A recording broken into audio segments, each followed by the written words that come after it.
Hey everyone, we're at the Canada Connect conference, or just the Connect conference, right? Let's call it what it is. 2018. It's April 26th. With me is someone who needs no introduction around here, but it's Jen Giffen. Hi. And I've interviewed Jen from across the miles, but we're here together, so why not just talk to each other live and in person. So Jen, first of all, for those of you who don't know you, they should, but tell us a little bit about you and what you do. So I'm Jen Giffen. I am a digital literacy resource teacher, which is like an EdTech coach. And then a bit more too, we do a lot of modern learning projects, sort of large scale in the York Region District School Board. My former life, as I spill tea all over the ground, in my former life, I was a secondary English, math, and special ed teacher. And I did a lot of work with student success and literacy as well. Outside of school, I am married and I have 3 little boys who are 8, almost 6, and almost 6. That sounds like a busy household. It's really quiet and calm. And it's like rainbows and butterflies every day. Oh, good, good. So you've been presenting at Canada Connect? Or? Yes. Okay, tell us about your presentations. So my first presentation was on Tuesday with Joanna Bull. We did a presentation called Passion, Play, and Purpose, and it was sort of fueled by Tony Wagner's book, Creating Innovators, which is a really fabulous read just about what we can do as educators and as parents to foster that sort of innovative mindset in children. And he has like 7 skills, and we thought, well, how can we capture that in doing something for a conference? So we actually took a kind of a leap of faith with it and laid out 9 different ways that we would reach kids in different ways than are traditional. And we had a vote at the very beginning of the session, and we said, pick your top 3. And then the top 4 were selected, and we split the room in half. And in the first hour, Joanna ran one session, I ran the second, and in the second hour, she ran a third, and I ran a fourth. And in the middle, we put people that wanted to do self-directing. So we created a game board, sort of like a multimedia tech set. And on that set, we had links to all of our resources, which you can actually get if you go to bit.ly/connect 2018 Giffen Bull, and you land on our slide deck and everything's in there. But then in that, there's 9 different resources that you could explore on your own. So we took our presentation resources, and then in the speaker's note, sort of walk you through how you could do it. So we talked about the 4 that were selected were design thinking, digital storytelling, sketchnoting, and digital breakout edu for the 4. But we also had on there hyperdocs. We had how to do a podcast using Flipgrid. And the idea was, okay, let's break out of our traditional structures and teach sort of new ways to get sort of those skills that we want students to get to without just being, the sage on the stage. That was the first one. Then yesterday at 1 o'clock, I presented on digital breakout edu, where we got together. They did a digital breakout, the group, and most of them broke out, which was pretty fun. And then I taught them how to sort of build one, and then we crowdsourced, and we've created one that I'm still in the midst of building. Everyone sent me clues. They did this one called Lost in Space. So that I promised them by last night, but I didn't get to it because Margaritaville. And we're going to build a site so that on Monday, when they go back into to school, they'll have a digital breakout to do with their students. And then immediately following that, 2 o'clock, I gave one of the Ignite talks, along with Mike Drezick and Lee Martin and Kyle Kitchen and Rob Dunlop, Vicky Morgata, and who did I miss? Jonathan So. Oh, nice. Yeah, that was a lot of fun. It was a good nervous energy backstage. Yeah, Ignite sessions are a lot of fun, but they're pretty intense. They're very intense. They really I actually refine think it's more difficult to write the Ignite than it is to write a spotlight or a keynote. Yeah, and they really need to be timed, and you can't stumble. Well, and if you have like the Ignite that I gave this year, I had a slide, if you guys didn't see it, but I was talking about a professor of mine who wouldn't tell me how long a paper should be, and I needed to play the game of school, so I wanted to know. And she said to me, Jen, just write until you're done. And I had to time that perfectly, because as soon as I finished saying that, the next slide was Gary Coleman and his "What You Talk About Willis" face, because that's what I say. I'm like, yeah, that's not going to work for me. So if I didn't get there at that point, it was a problem. I have one last year that I did here as well, that I talk about a student who was really struggling, and he was the student who would rather look lazy than stupid, so did everything at the last minute. And it was because he struggled academically and didn't want to be looked at as a stupid kid. He was like, oh, well, of course I didn't do well because I did it last night at 11 o'clock. And there was one day that we worked really hard and he actually got all this work done and he handed it, he went to class and I went up and I said, hey, you handed in, right? And my colleague was looking through the papers and sort of looked at me with his face and looked again. And I was like, what happened? He said he didn't hand it in. And I was not happy with all the work because we'd done the day before. And as he'd gone home with his mom, so I stormed down the hall and I yanked him out of class. And the short version is I sort of read on the riot act. And I said, why didn't you hand this in? And he looked up at me and his eyes were glassed over with tears. And he said, I didn't hand it in, miss, because when it was in my bag, it's still good. And it broke my heart. And then I have to time that because the next slide after I tell that story, the next slide is when it's in my bag, it's still good. So if I don't deliver the line before it goes, it's like someone stealing your punchline. So the timing on it is really tough. And you have to memorize it and there's no words. It's not like you can be like, oh, I'm going to read off my slides. And some people have visual cues. I don't. I only use actual pictures. So it's a good challenge. It's risky. I've always enjoyed public speaking, so that's good. But it's hard to, above everything else, to do that. So my trick for it is I just do it in the car. I write it, I record myself, and then just like a podcast, I get in. And the minute I get in the car, I listen to myself for 5 minutes, and then eventually I get it. And then every time I get in the car for the next week, I say it out loud, and eventually it comes. But they're really great. I love to do them with students too. Because if you tell students, yeah, it's just 20 slides and it's 5 minutes and it's basically 60 sentences. They're like, oh, that'll be easy. And then as they start to write, they realize how challenging it is. But when you approach it from that lens, I find that they're a lot more open. And essentially it is a little essay without calling it an essay because that's a whole other issue. Yeah, I think there are other contexts that we should probably try doing, Ignite style sessions because I think we kind of limit ourselves, like we'll just do it at a conference and that's the only time. But really working with kids, I think, is great because it'll really refine their writing, their speaking. And again, it kind of Trojan horse lets them think, oh, this is easy, but and I did them this year with grade 7 and 8 students at one of the schools in our district, and they were phenomenal. They did so well. They worked hard, but we called them Spark Talks, and they were only 3 minutes long, so they were 12 slides.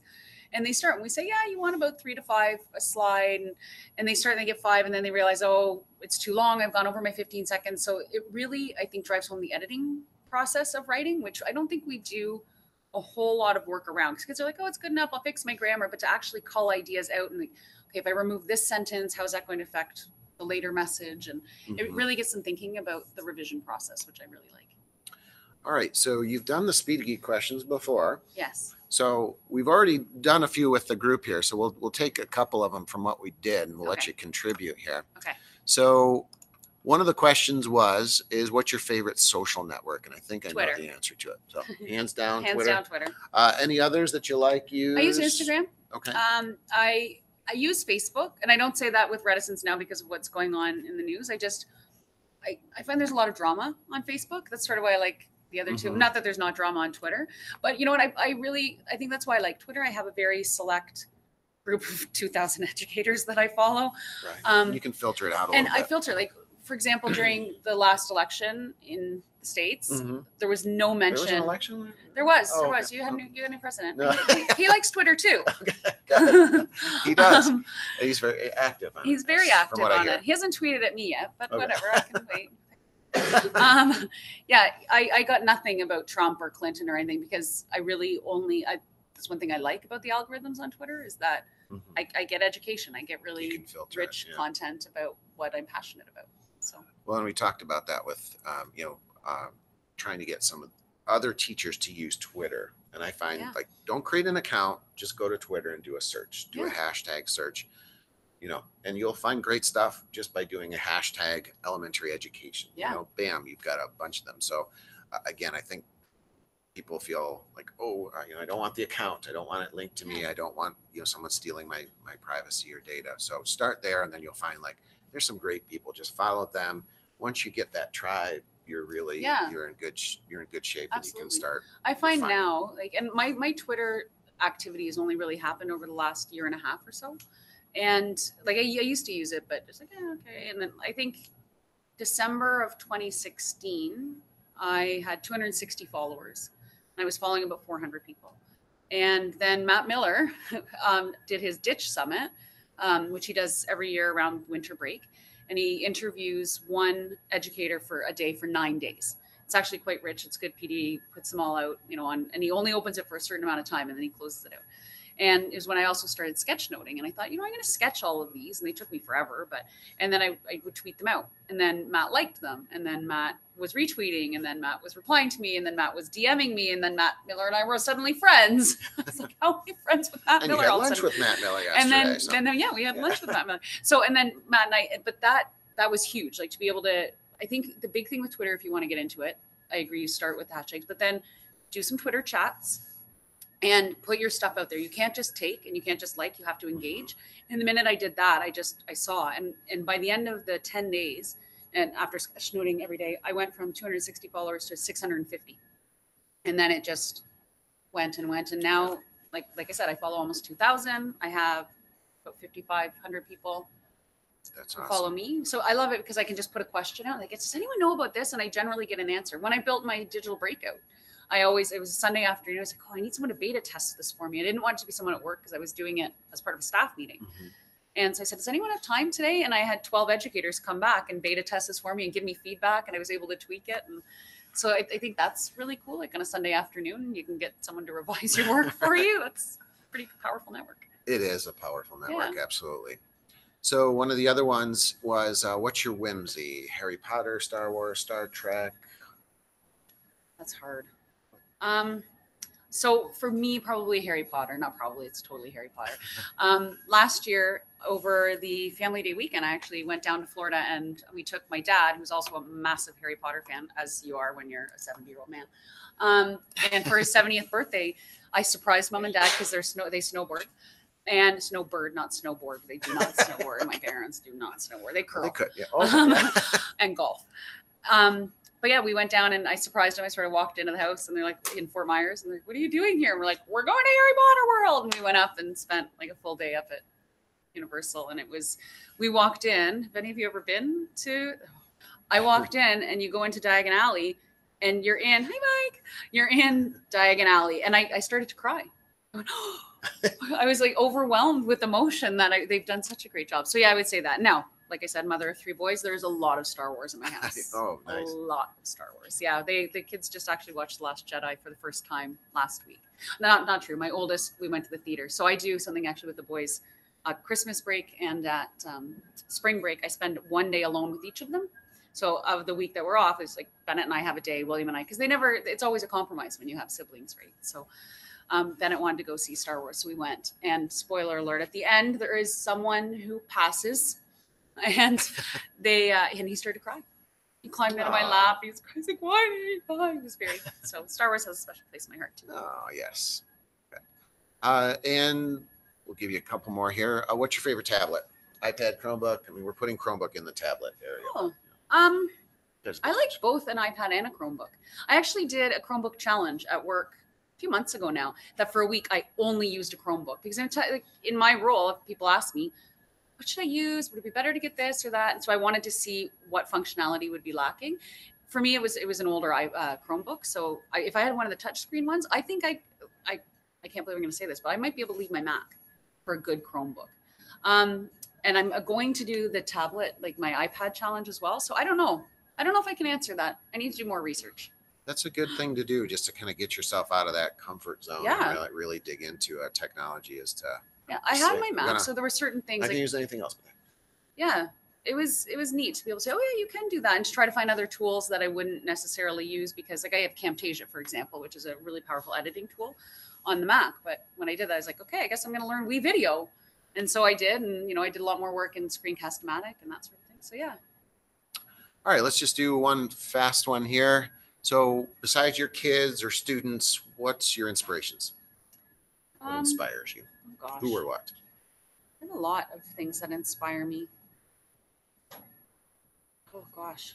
A good book is always going to inspire me. Like those sort of good commercial will even inspire me. You know that commercial, you probably wouldn't have in the States. You guys know the commercial that PC did about coming together and they had the big long table in their apartment building and they all ate together. Do you remember seeing that last year? It was by PC. I mean, things like that, like anywhere that I see people coming together, I find really inspirational. Nice. Well, Jen, thank you, and welcome. Thanks for enjoy having the me. rest of the conference. And I will. Now that we'll all see my you around. presenting is done. Yeah, you can let your hair down. Margaritaville again. Oh gosh, I don't know if I can handle that. My poor feet. Well, great. Thank you. Thanks for having me.